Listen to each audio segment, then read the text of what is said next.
Hello, everybody. I'm Rex Sikes, and welcome to Create Your Best Life with Rex. We've got two incredible guests for you today. So if you're watching live right now, go ahead and share this out. Invite others to join you and join us. And the replay will be available once this broadcast is concluded, and it'll be the very same link that you're using to watch it live. So you can share it out. You can ask questions during the live. You can leave comments during both the live and the replay. But go ahead and share it. My two guests are the authors of this incredible book. It's Activate Success and the Workbook, and it's Dr. Sujata Ives and Sandra J. Horton. And before I bring them on, we're going to bring my co-host Danny Walsh on. Hey Rex, Danny, how you doing? Doing good. Always a pleasure. Wednesday is coming round again. We've got some exciting stuff for this show. Always a pleasure to be here. How are you doing? Well, I'm doing fantastic. And what the audience doesn't know is that normally you're in England and it's 9 o'clock at night, but today it's 4 o'clock because you're on Eastern time in the United States. Indeed. I'm traveling around again and helping people building out the business. So I'm actually in this most amazing farmhouse that I've got to myself. So I'll make the most of this. But wherever you are in the world, hopefully you're having an amazing day, morning, evening, noon or night. Rex, we've got two wonderful guests waiting in the wings. If you want to, let's bring them up right now so that they can enjoy being here. I'm trying to see where we're broadcasting on Facebook, and it doesn't appear to be live in the group. So let me check that out and see we're all good in the group. Everything's working. And I'll bring our guests on. So, 4 of us on the screen. Rex. How's everybody doing? Good, thank you. Two thumbs up, Danny and Rex. It's going to be an awesome conversation. We get to connect with you today, so I'm excited. Well, thank you. And that's Sandra J. Horton, and you can read underneath her picture. And then there's Dr. Sujata Ives, and they're both authors of this incredible book, Activate Success. So, Dr. Sujata, would you like to lead off and just tell us a little bit about yourself? Yes, thank you so much, Rex. So, hi, everybody. Thanks for tuning in. I am an award-winning certified counselor and workplace global consultant that has had 25 years of experience working with world leaders.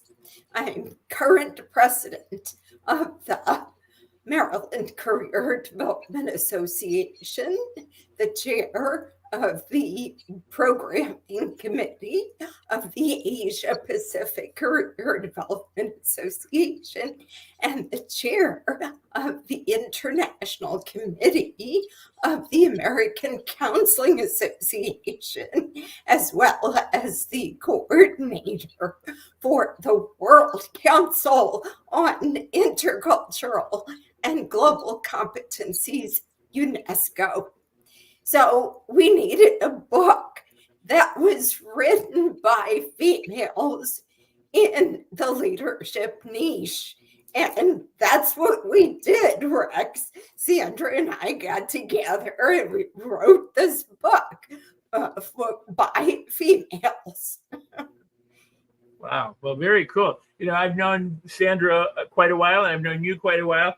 And I was so thrilled when you both connected and decided that not only to connect and be friends and do business, but to write the book that you wrote.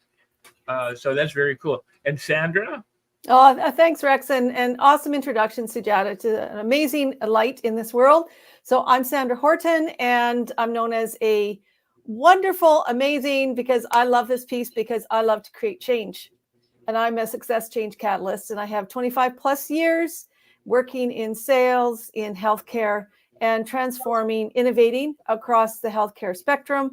Alongside, I started my consulting business when I got my MA in leadership and have been doing that since 2014. I'm certified in change management as a ProSci practitioner, EQI certified practitioner as well for emotional intelligence. So again, my ethos is really, truly about creating pathways of change for leaders and organizations. And I'm happy to be here and bringing that positive energy, because I really admire your show, and I'm excited to dive in and explore where we can, share with all those who are out there listening right now. Well, that's beautiful. That is absolutely beautiful. Hey, and Danny, you know what?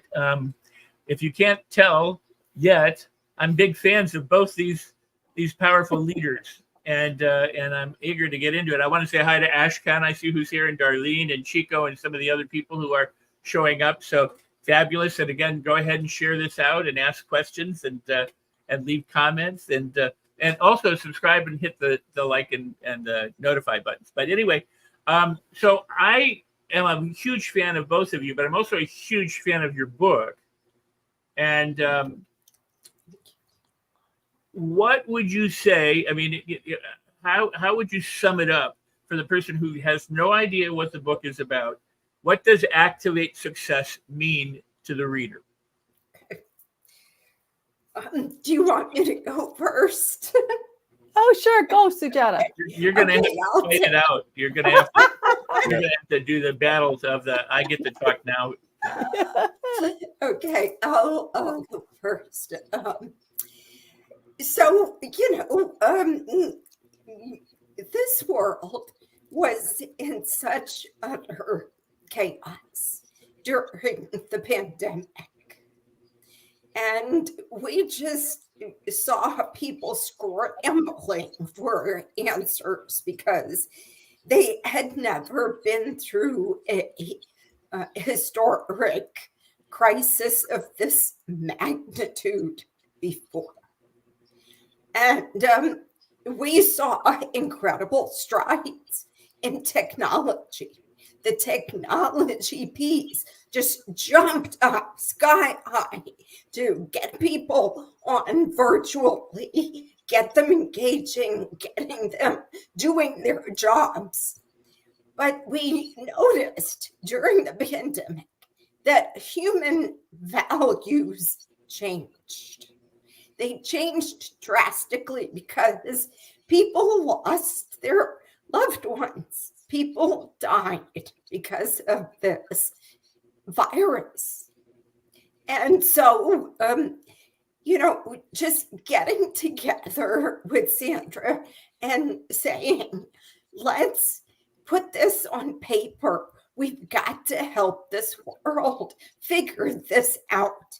But what makes our book so different is it's written by two females, certainly, immigrants, at least for me. I'm an immigrant from India. Sandra's in Canada. And thirdly, I'm a leader with a disability. My vocal cords don't close. So it's written from a different perspective altogether, because most leadership books are written by men. You guys just have dominated that market, but we have to bring our perspective to the table. Thank you, Sandra. Yeah, and answering your question, Rex, what's unique, what's different, what can you take away from this book? It's the power to go through our Ives Horton model. And what I want to say is this very clearly. Everything, and Rex, you have informed a lot for me as well. It always starts from within, doesn't it? And our book takes you through self-discovery, to know who you are through 4 essential questions. You answer those, guess what? You're going to know yourself. And as a leader coming out of the post-COVID kind of pandemic, what was the other thing that was showing up? Change. How much change is happening right now? We help the reader to go and easily go through change. And at the end of that, learning about yourself, transforming, bringing yourself and others, you're self-leading, you bring others through that change, you can make sustainable impact. And that's the ultimate thing, is to create change that's going to be sustainable. It's going to help others, our society, long term. So as we go through this beautiful evolution, this change, we're changing, we're impacting others. So the book helps you go through it and then apply it in your own leadership. And so we help them do that. And then at the end, we have all these beautiful different ways of bringing in leadership styles, because not one leadership style is going to be enough. We need to be able to be adaptable, flexible, and be able to know how to use these different leadership styles more effectively for effective communication and resolving conflict, because there's so much conflict right now in the world. So that's it in an essence, Rex, plus the 27 activators that if you bring these activators into your life, there you go.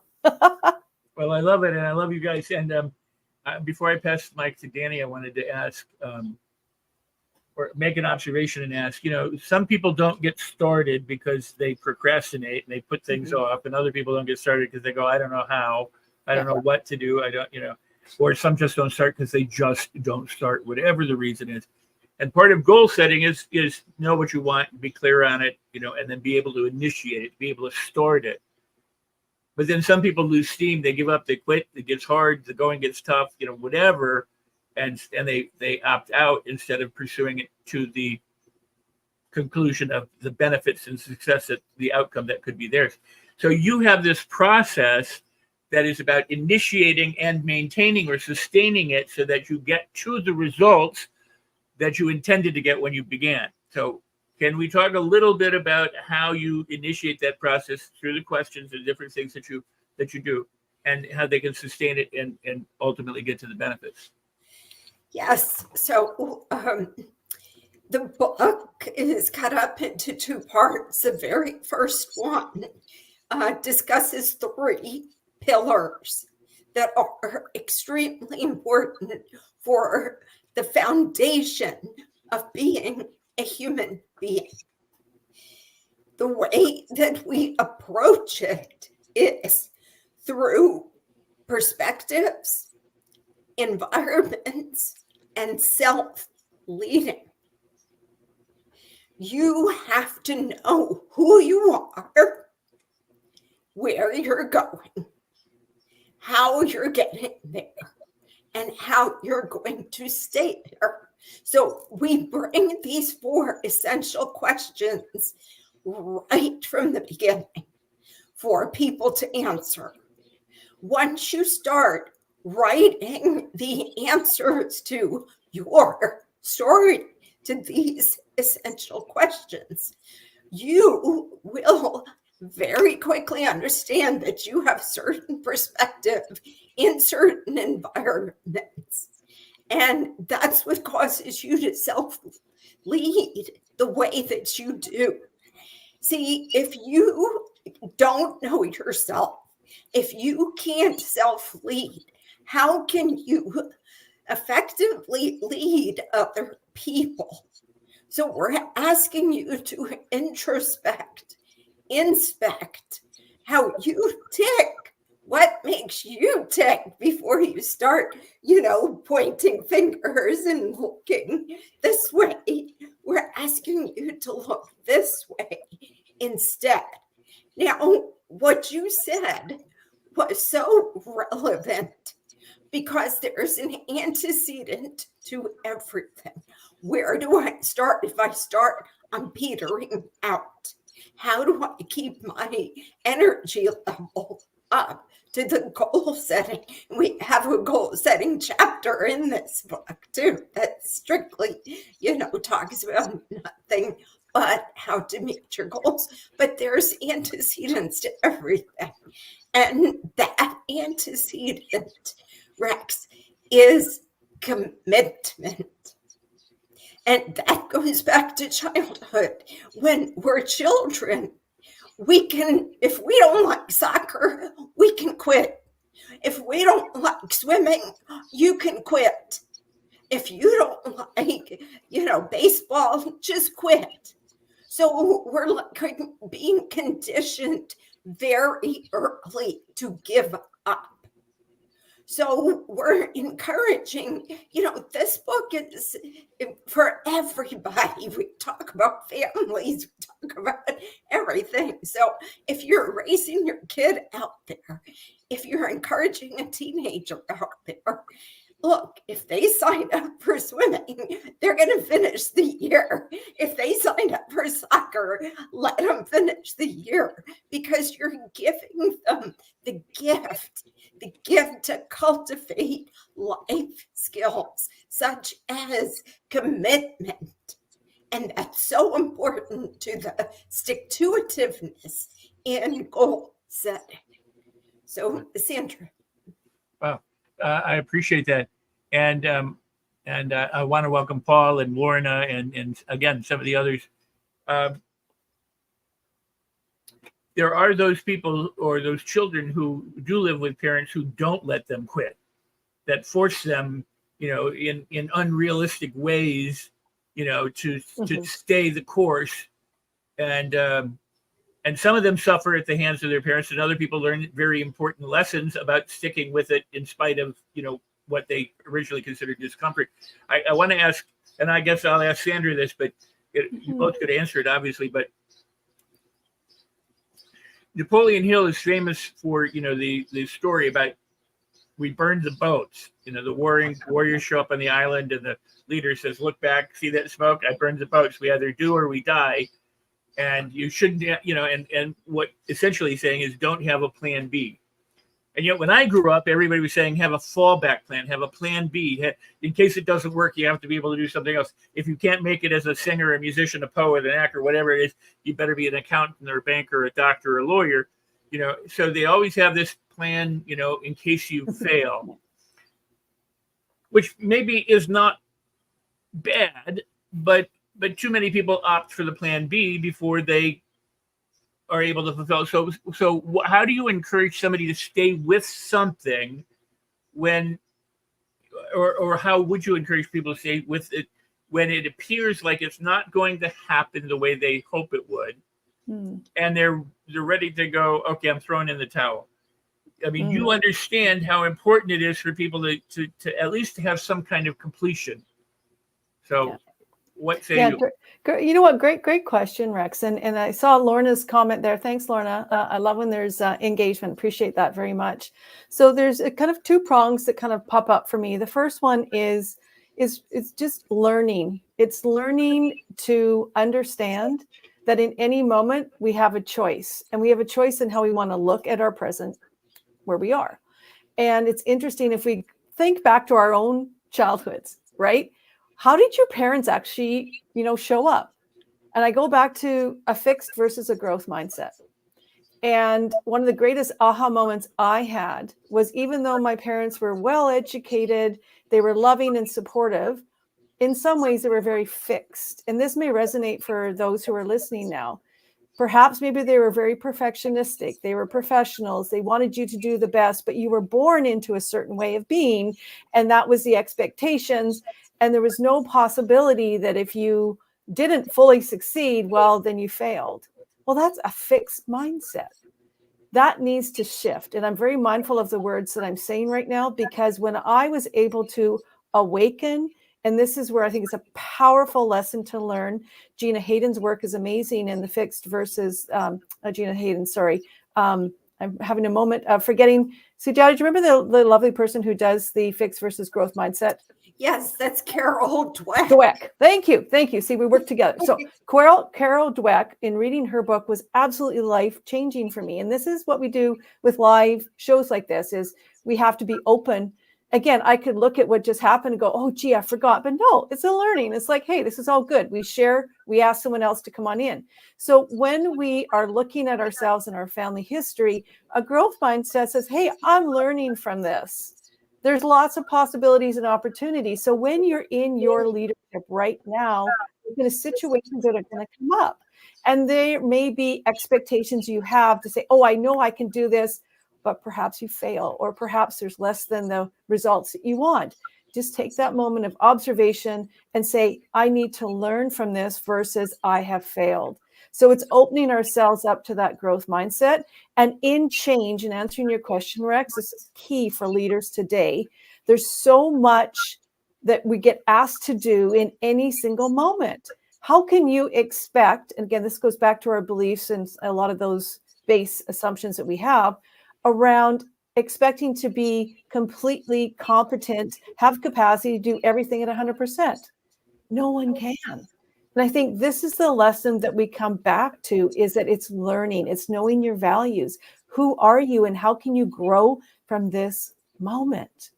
Like, open yourself up to vulnerability to show what is working and what's not working. I want to be respectful of that question, Rex, but I hope I've answered that piece, because I think that's the powerful place of keep going, is to learn, is to see it as an engagement opportunity, and then choose, how do I want to course correct? What are new ways to look at things, seek feedback, know that you have free will, and grow in your own self-awareness. You know, there's pieces we talk about in the book about, how to do that. But that's where I'm going to stop there and maybe shift it over to Sujata. Any thoughts on that? Yeah. First, I want to address Lorna, because Lorna has brought up a point. She said, I believe we are all programmed wrong as children.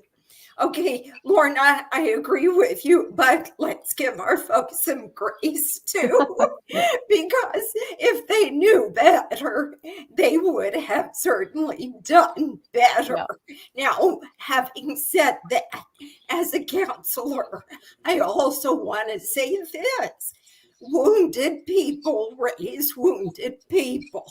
So not only is it that you can gain much from this book, but your parents can gain much from this book. So, because nobody gets a how-to. Like, here's your vacuum cleaner. Okay, here's your how-to. Here's your Tesla. Here's your how-to. But you pick up the baby and you go home, and how do I raise this thing? And am I doing it right? And so it's all by what they know. And it's all through what their schema is, how they were raised. So, this is why we talk about environments in the book, because you're being influenced since the day you're brought home from the hospital. You're being influenced. So going back to the learning, guess what? You also have to unlearn what your parents have taught you. Well, yeah. I'm going to pass the mic to Danny, but I brought this up. By the way, let me say hi to Interpreet. Welcome. And Crystal, welcome to you. And awesome. I brought that up because we talked about initiating and then sustaining and the follow through. And a lot of people, I think there's a point where people can say, okay, I'm cutting my losses and I'm doing something different. But too often, and going back to what Dr. Sujata originally said about the kids not being able to finish things, is that at the first hardship, they go, okay, this is too tough, it's too hard, and people bail without sticking with it. I always tell people, if you're, Napoleon Hill would say, make a quick decision and be slow to change it. And too many people are slow to make a decision and then change it very quickly. Yes. And that is a problem for people. So, but I would argue that if you're deciding to quit, if you're deciding to give up, to throw in the towel, at least wait one more day.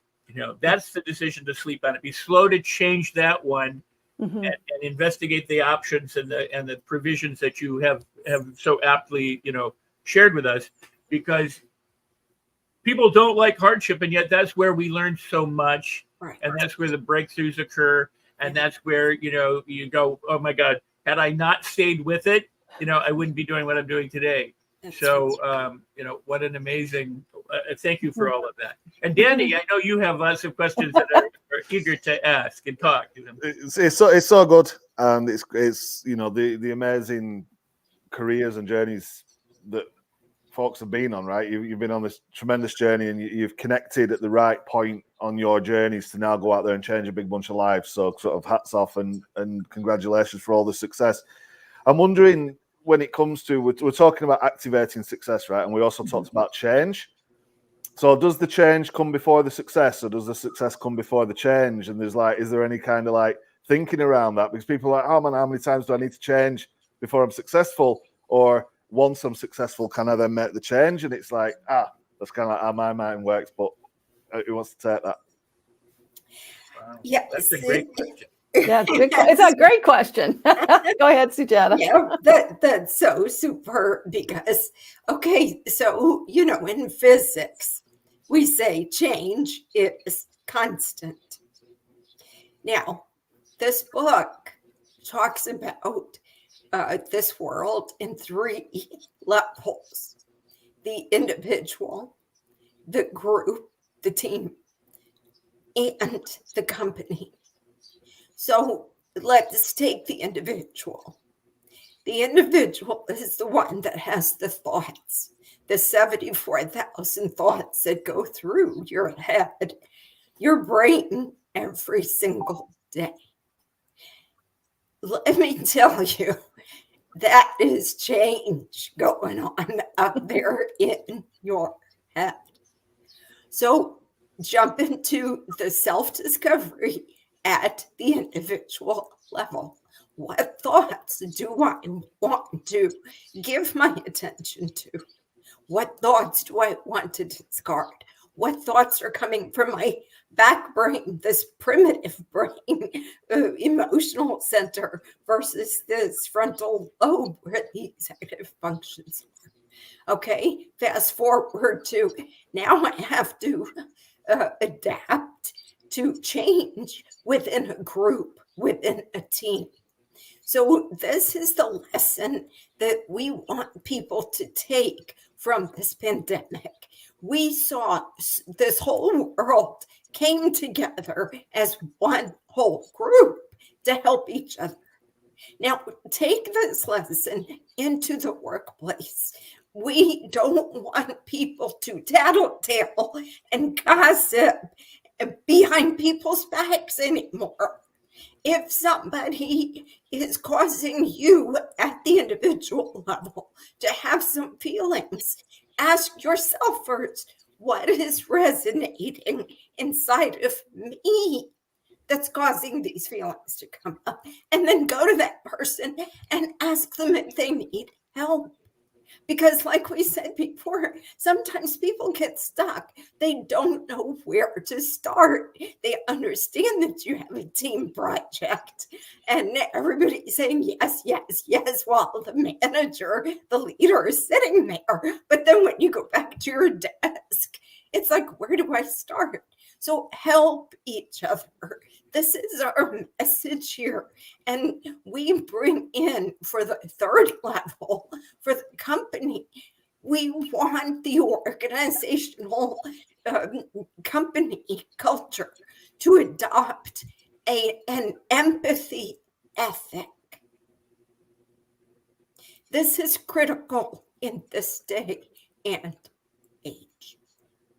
Yeah, and thanks to Jan, and kind of back to you, Danny, as well, in terms of activator success. Is it the chicken and the egg? How do all these things work? So for exactly what Sujata was saying is that the word success, you define what success is for you.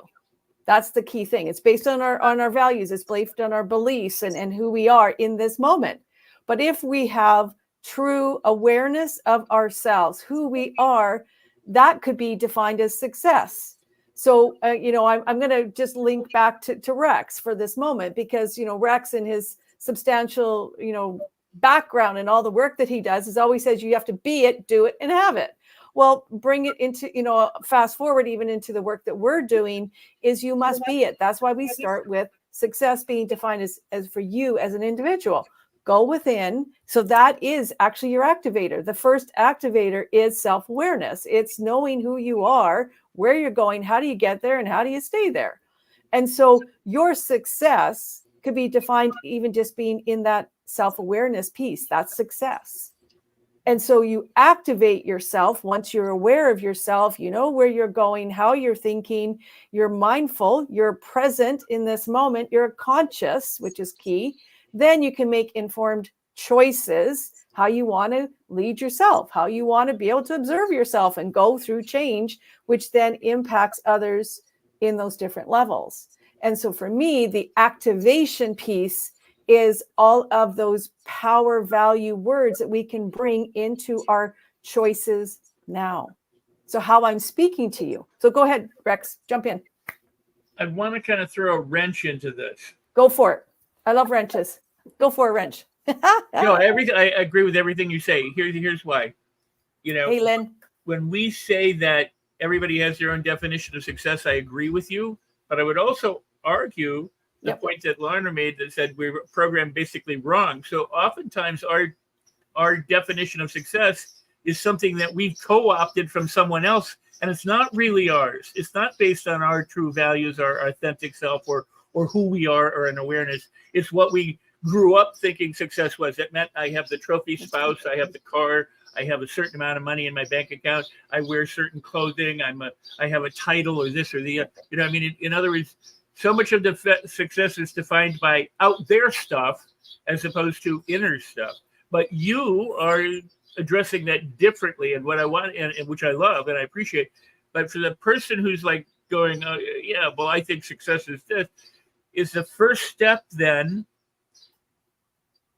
reevaluating, really reflecting and looking at who you are and what you're saying success is for yourself, so that you can come to a better understanding of not only the stuff that you bought into that may be preventing you from being truly successful, but also to get free to be who you are, to choose those important things that are important to you. Yeah, and Sujata and I are nodding our heads here. and it's like, you know what? It's so powerful, Rex. This is the power of this moment. Because just look, like, imagine yourself right now. How are you showing up for yourself? I'm going to share a little bit of a story because I love stories, and it's shared in the book, and perhaps this will resonate for your listeners as well. Is this may be you, because this, as an example, was me. I lived my life numb. I was so externally focused and so in my mind, not connected to my heart, that I lived with repression. I lived externally focused, financially motivated, numb to everything else except that external world, like you're talking about, Rex, until I made that moment of making a change, of saying, hey, wait a second, there's something inside me that isn't, I'm feeling something, but I don't know what it is. Many people, especially coming through that pandemic, are feeling like this because they've been in this state of overrun. They're externally focused. We need to stop and go within to look at that internal dialogue, that internal mental models, all those ways of how am I looking at things? And then that moment of self-awareness, that beacon of light emerges because you connect back into your heart, connected to your mind. And as we talk about the essentials of Maslow's hierarchy of needs, if those, for me personally, having gone through trauma things, I realize now that sense of belonging, I had a journey that was too external because I couldn't go internal until I made that choice. And many, many people out there, your listeners, this may resonate. If you've gone through a trauma, any kind of trauma story, which we all have gone through recently, this will resonate for you. And so I really feel very strongly from my heart to all of you is to take this moment and reflect and look at yourself right now. What story are you telling yourself? And then make that choice to change, to go within, to know who you are, where you're going, how do you get there, and how do you stay there? That is the first fundamental step of awakening, self-awakening. And then you can go into the other aspects of it. So I'm going to land my plane on that, as we say, but there's so much more we can dive into. I just want to thank all the people who are making and leaving comments.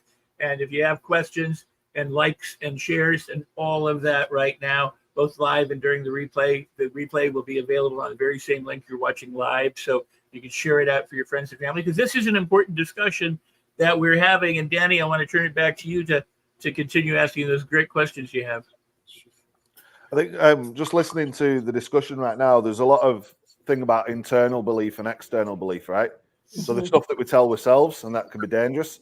And then there's stuff that society tells us. And we've mentioned the pandemic and the sort of big change that was kind of forced right? Natural, nice change that's evolving and understood is great, but a big force change is like, that in itself can create trauma. Internal and external beliefs are still beliefs, and unless there's actual certainty, that there's always doubt around that, right? It was, I believe this thing, but until you actually see it, it's still a bit of a doubt going on, right? So how can people tackle those internal beliefs and external beliefs to try and break through those barriers that they might actually be putting on themselves, or the media's put on them, or their employers put on them? And it's like, where do I turn? Yes. How can we break out of this? Yeah. So good, Danny. Such great questions today. My goodness, just wonderful.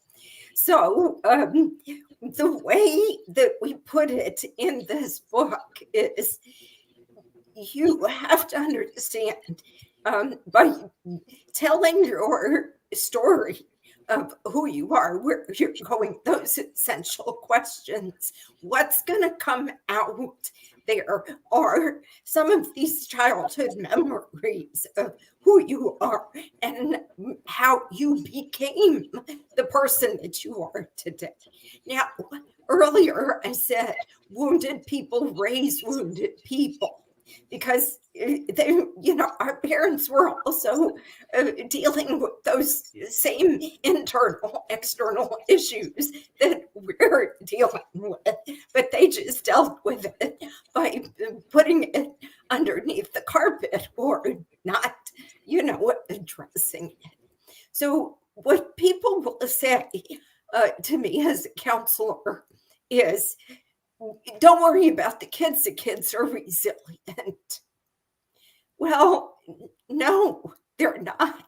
They're distracted because there are toys around and they have growing up to do, and they have to go to school and they have to go to baseball and they have to grow up. So let's not confuse the resiliency with the distraction. So what happens is, yes, kids get distracted with their parents' wounded signals, those behaviors, those conditionings. And when they grow up, guess what they become? Wounded adults that have to now sort out this internal and external experience, right? What's working for me? I did it this way to please my parents. I did it this way to please my teachers. But now, what do I want? What do I need in this life that I have been divinely given? The last point I want to make, Danny, is the attribution to, or the inability to attribute success to your internal capacity is called the imposter phenomenon. That is doubt and uncertainty. So you have to cultivate this ability to, yes, thank your external factors for helping you to get there. But certainly you have qualities inside of you that came out and helped you to get there. So good, and such an impact. There's lots of people in the comments who are picking up on this. Pass it over to Sandra for your take on this as well. Yeah, you know what, Danny, I'm going to ask you to reframe that question. And the reason I'm asking that is I just want to give enough space, because that was really well said by Sujata. So is there a way you can reframe that for me? And then I want to answer maybe a little bit differently. Yeah, sure. I think internal and external beliefs are certainly things that we have to, for example, in a sales environment, right? We need to sell a book, and people have beliefs around the subject matter that they want to read. And they also know that the novel is kind of where they're going, right? Or the fiction is where they're going from the external factors in the media and the advertising. So to sell them your book, I would have to reframe their internal belief about the content that they want to consume. And I would also have to reframe the external belief, what the media has told them is a good book. So if you take those beliefs just into the simple context of selling a book, how can we get somebody to kind of agree to make a change in that now no longer are they consuming the fiction. They're now going to consume Activate Success. Yeah, I love that. That's a really good question. Danny's really good at questions, Rex. I love that. That is awesome. You know, a couple of things again kind of populate and I always ground into the essence of what it comes up for me in this moment. And a couple things that I think are really powerful is understanding, like, first of all, the words that are coming in, you're receiving those words and then you're interpreting them. So the first thing that I have found with change is understanding, I call it the stacking effect. If say you're an individual and you're going to want to sell this book, but take it to the workplace, because I think the workplace is important to talk about more than we do recently, is let's say you're in, you know, your workplace, you've had lots of change, and now your new leader is wanting you to take on a new way of doing things.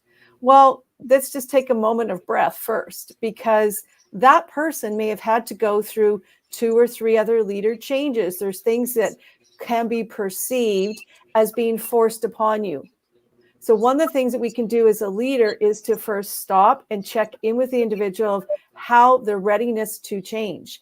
How much change are they experiencing right now? What are they feeling? What are they experiencing in their current state? Because if we don't understand where someone is, how can we actually connect with someone? How do we actually know, like, what Rex may need or what Danny needs or what Sujata needs? So we need to just stop in that moment and ask them, like, what impact is what I'm asking you having on you? What could we do differently? How could you receive this information in a way that's going to work for you? And I find in the workplace right now, leaders are directing at people to change, but they're not understanding the impact of the words on the people. So I would have a one-on-one conversation with the person and say, hey, you know, how is this showing up? All the things I just asked you. And then we need to raise the awareness of why we need to change. And that is a key piece to get people to change. If they don't know why they should change or why, like you said, why they should buy this book, well, then they're not going to. This book, like or in leadership, will take you through a pathway, a roadmap of how to change.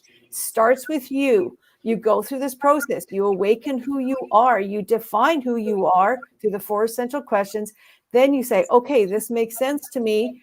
Now the desire, I want to change. I'm tired of being stuck. Forget this. I don't want to be told what to do all the time. I want to choose what I want to choose. So then the desire, okay, now what? Great. Okay, well, I'm going to go buy the book, or I'm going to talk to my leader and say, I want to do this differently because this isn't working for me. So you get clear, and then you gain the knowledge. What knowledge do you need to have internally to be able to change? Well, maybe I have some limiting beliefs that need to be, you know, ditched out. They need to be changed. Maybe I'm more negative. I'm focused on the bad stuff, not the good possibility. Having gratitude, you know, Rex always talks about that, right? That's an important piece. In change, knowledge is powerful. So surround yourself. Who do you need to connect to? And then the ability, go and practice. What are there some new things that you could try and know from that openness that, hey, I may learn, I may fall forward, but at least I'm still learning and growing, and then reinforce the change. These are powerful pieces of change that will help people to go through change. So just like the book, give the awareness, give the desire, the knowledge, and the abilities. That's why we did the workbook. You got to go do the work. And that's where we started off this whole, you know, conversation about how do I change? What are my motivators, the power words, and then how do I sustain the change? That's what kind of comes up for me. Where do they get it? Where do they get it? It's on Amazon. It's in Barnes and Noble, and you can get it on our website to learn a little bit more. www.activate-success.com. And we just really appreciate this opportunity. And it's a great opportunity. I just thank you so much. We're glad to have you here. We're very glad to have you. You're providing a much needed service and a much needed book for the world at large. So very cool. I'm very happy that you're here. So for those people who are afraid to change, and they have every excuse in the world why they can't change, or what's wrong about the world and about them, what might they do? And in terms of using your process to understand that, everybody's afraid of something. It's not that big a deal. I mean, in other words, to move in spite of your fear, or to move because of your fear, or to move with your fear, but to move. Go ahead, Sujata. Yeah, this is so key, because honestly, Rex, the people who need to change, they're not changing because they're unaware. And, it's like the light bulb joke. How many people does it take to change a light bulb? And the answer is 0, because the light bulb has to want to be changed. Okay. Yep. So that's what it comes down to. And so, those people that are buying the book, are trying to do the good work, and do want to change, to move into their potential, kudos, yes, applause. And what you'll have to do is you'll have to adapt to those people in the workbook workbook in the workplace that just, are going to continue that behavior, that ill behavior. And it's really unfortunate, but that's why we have the Great Resignation. That's why we have retention issues, because people don't leave their jobs. They leave people. Mm-hmm. Yeah. And Rex, I just want to jump on that, because I think that's a real powerful part of this book.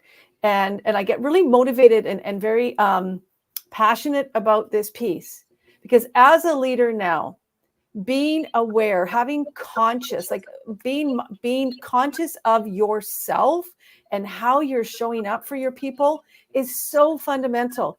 The old way of being like my way, and the top-down approach, autocratic, it's not working. It will not work anymore in our new normal phenomenon. It won't.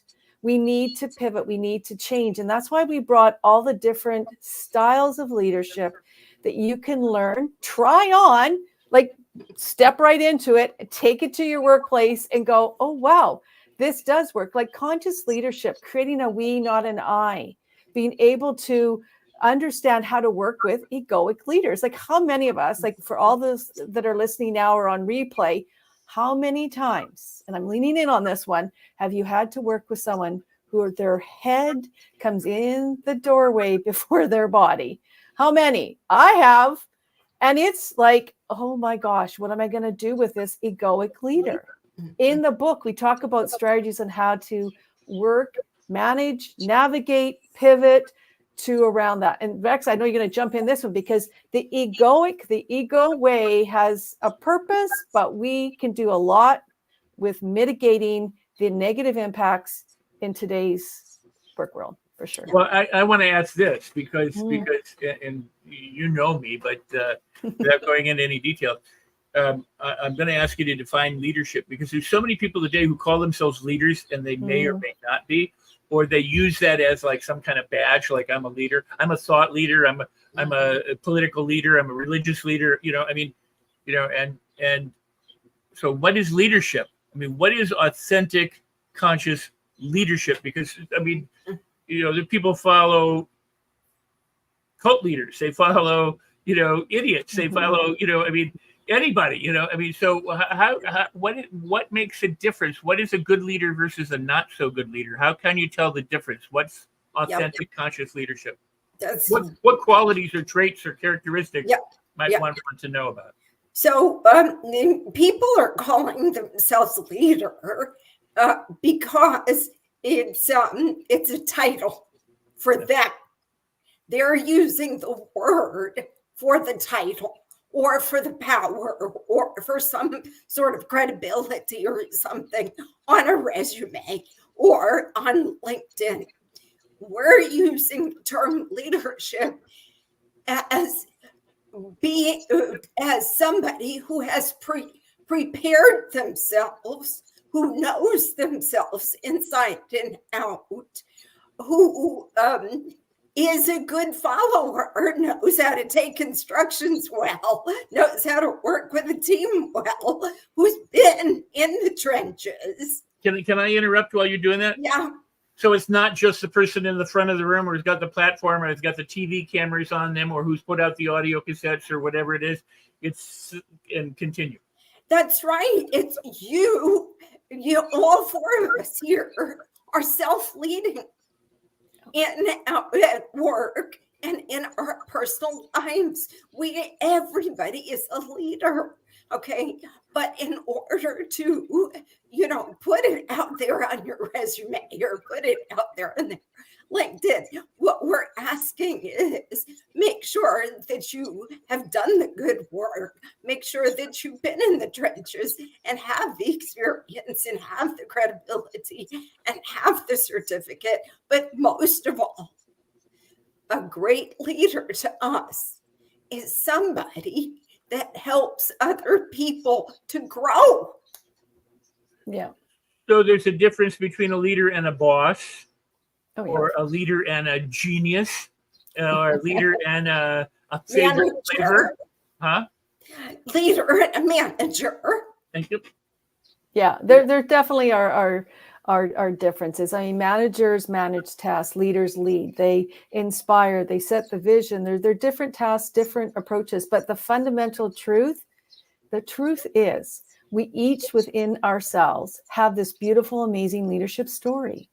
And it's awakening to our own and owning our greatness, owning the best version of ourselves and being able to navigate the change. And how do you do that?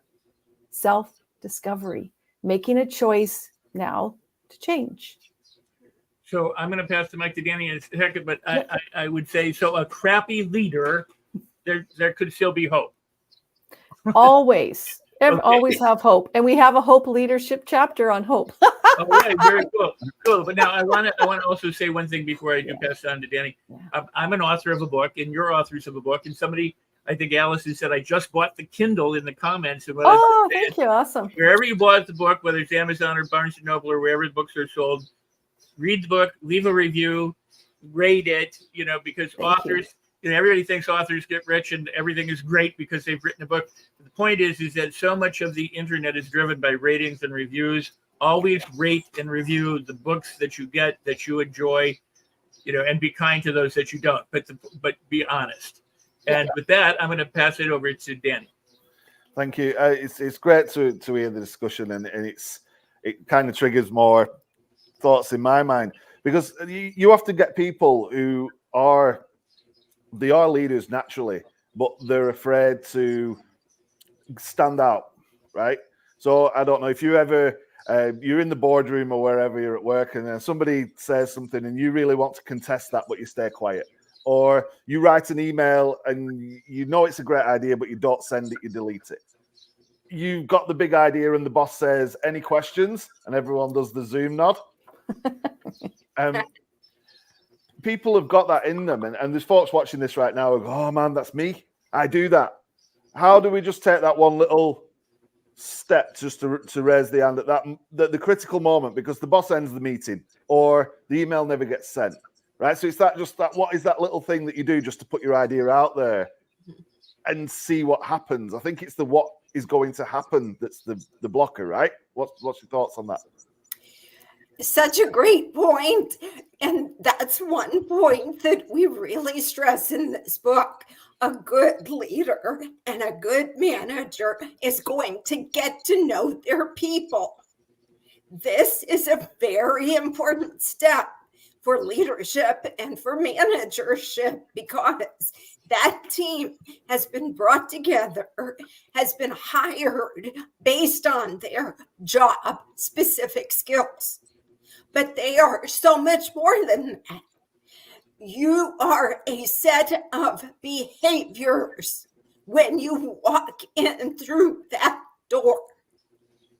And it's the manager's duty, job, really, to get to know what those set of behaviors are, because you can't let people slip through the cracks. You have people that are introverted, that are extroverted, that are ambiverted, and you've got to get to know them so that you can utilize every single skill set that these people bring to your table and to your team and to your company.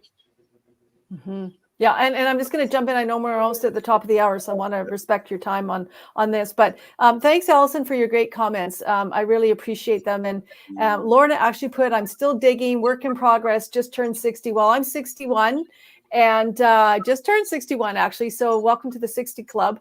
And I love how you have a better understanding of yourself. And just imagine what it could have been like if we were younger and we went and did this early work. I can only speak for myself, from my own perspective. Back to you, Danny, and that question. It really is so powerful. If we knew what we know now back then, wow, would our lives have been different? Yes. How could I speak up in and around a boss who is perhaps got that egoic way, who is strong, who's built this culture of not a nice, toxic kind of environment?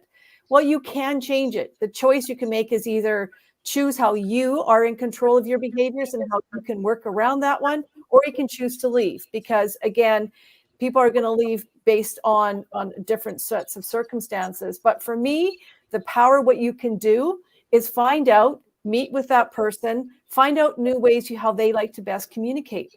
And so maybe perhaps there's a way that you could write them an email. Maybe they want a written note. Start writing the notes, elevating your conversations with them in different ways where you can support and you can work with others within that team. We have infinite potential and opportunity to be informal leaders, meaning we lead ourselves.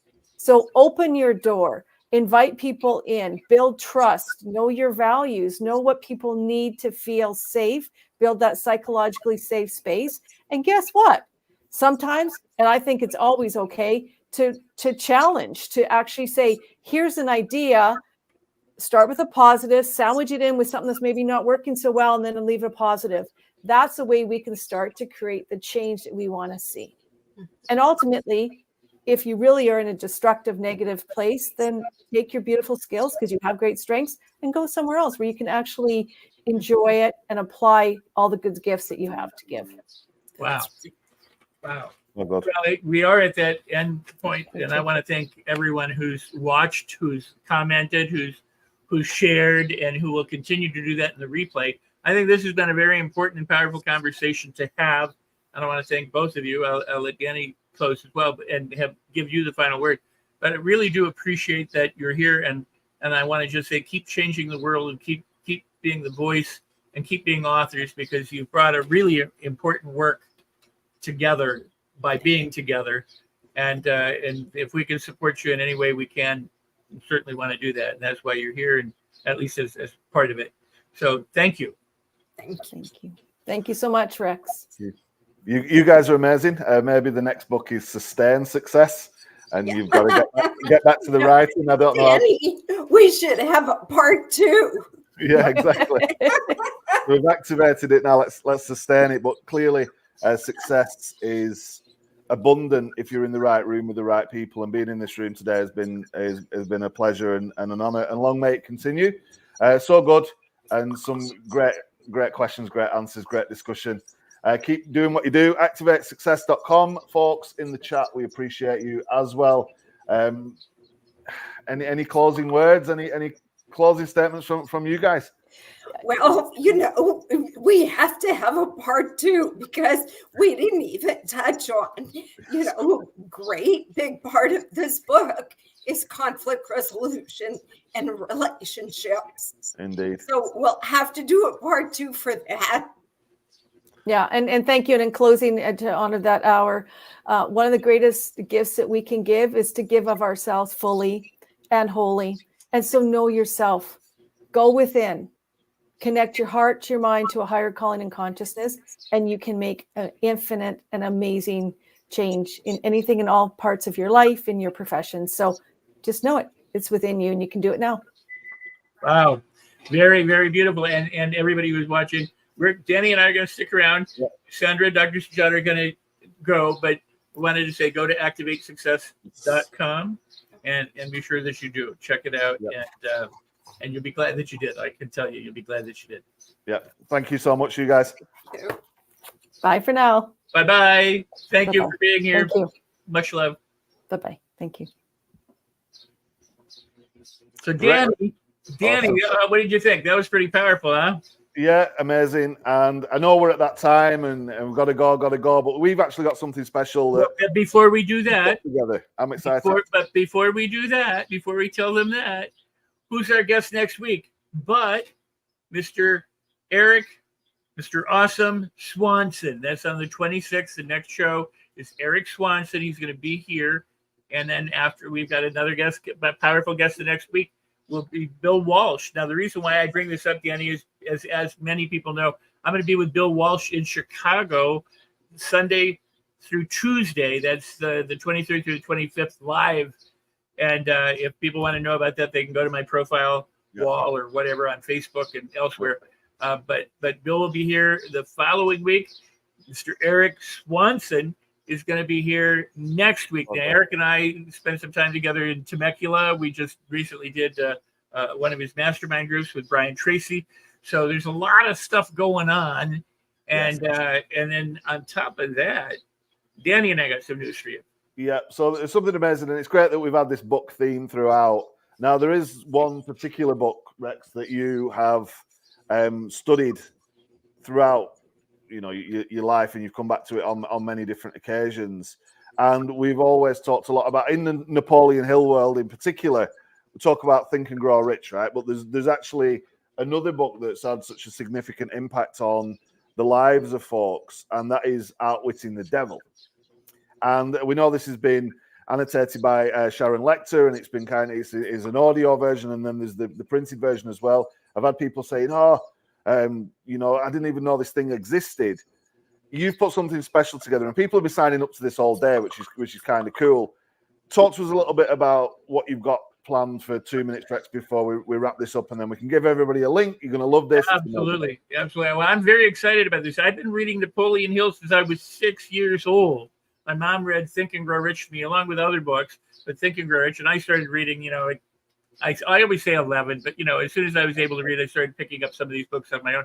Can't say that I understood a lot of them at a young age, but they've permeated my life. And I've made a study of Napoleon Hill, Laws of Success, and every book that has become available from Napoleon Hill, I've studied. And one of my loves is to be able to synthesize the work of somebody like Hill. Because it's not just one book; it's the body of work in which you can look at. And one of those books that so many people know the story that he wanted to publish, but didn't, and his wife didn't publish it either after he died for a long, long time because they were worried about the title, Outwitting the Devil. And now this is an amazing, amazing book because it's a conversation that Hill has with the devil about what holds people back and why they aren't a success and what needs to happen for people to break through and be able to live the life of their dreams and to be fulfilled and to be satisfied. And so we're starting a 5-day book study. It's going to be 1 hour a day for 5 consecutive days, beginning on June 9th. July 9th. I'm sorry. Thank you so much. Yeah. July, that would be our past. Yes. July 9th into the future.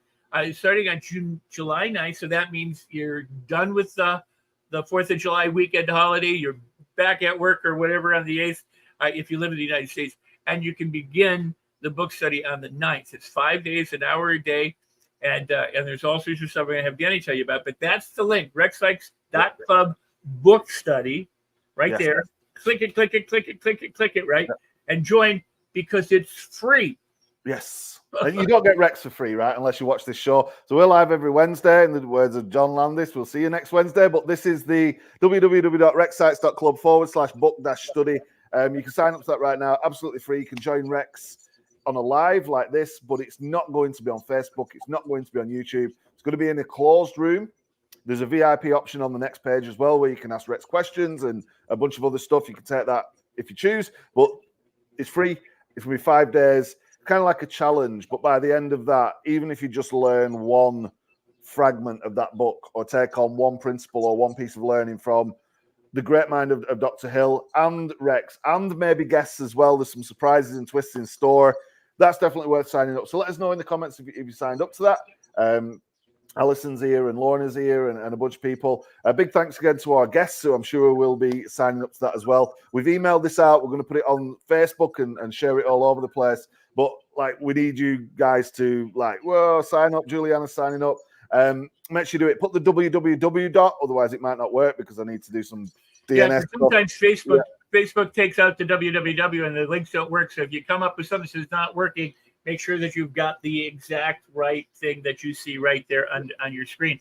And also, why don't you invite a friend to join you? Invite a bunch of them, because it's free. Now, obviously, in 5 days, we're not going to read the entire book. Yep. What we're going to do is look at the important pieces, the components that are crucial for you to begin to understand or to apply, so that you can live the life that you want to do and outwit that devil. I mean, because that's what this is all about, is to help you and those around us outwit that devil, so that we can do what we want to do in life and to enjoy it the way it ought to be enjoyed. 100%. So, pleasure as always. We've got a hard stop at 5, and it's time has passed. I'm on Eastern time. Rex is thinking 5. You're crazy, but yeah, that's the link, and we need folks to hit that, sign up, let us know wherever you see that link, share it. Big thanks to Juliana and Alison and Lorna, Rex, your good self, our amazing guests this afternoon, evening, morning, wherever you are in the world. Let's keep it moving. I'm looking forward to next time. So everybody, if you consider something a problem, it's a problem. If you consider it a blessing, it's a blessing. Oh, by the way, there's a book behind you that you ought to get. Yeah. Always forget to sell my book or tell them about that. There's on YouTube. There's a link on the thank you page, so when you sign up, you can get Rex's other book in the meantime. So it's all on there. All you need to do is put your name and email. We'll take care of the rest. You'll get an invite in due course. And yeah, let's work to outwit the devil and live a life on our terms. And meanwhile, celebrate everything. Yes. Right, you guys, thank you so much. We're out of here. It's been amazing.